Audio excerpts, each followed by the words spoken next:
आज तुझा सगळा संभ्रम दूर करतो बघ. फक्त प्रामाणिकपणे लक्ष देऊ नये.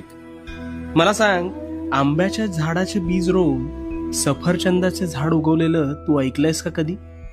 नाही ना. मग स्वतःच्या डोक्यात नकारात्मक विचारांचे बीज रोवून सकारात्मक गोष्टी घडतील हा विचार योग्य असू शकेल का रे? कदापि नाही. पण हेच घडतंय तुझ्या बाबतीत.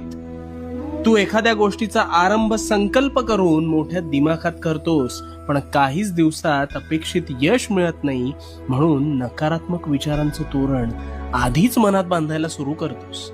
आणि मग गोष्टी मनासारख्या होत नाहीत, म्हणून कायम रडत बसतोस. नकारात्मक विचारांचं ग्रहण लागलंय रे तुला. तुझ्या विचारांच्या संभ्रमात तुझ्यावर नकारात्मक विचार हळूहळू तुझ्या नकळत आरूढ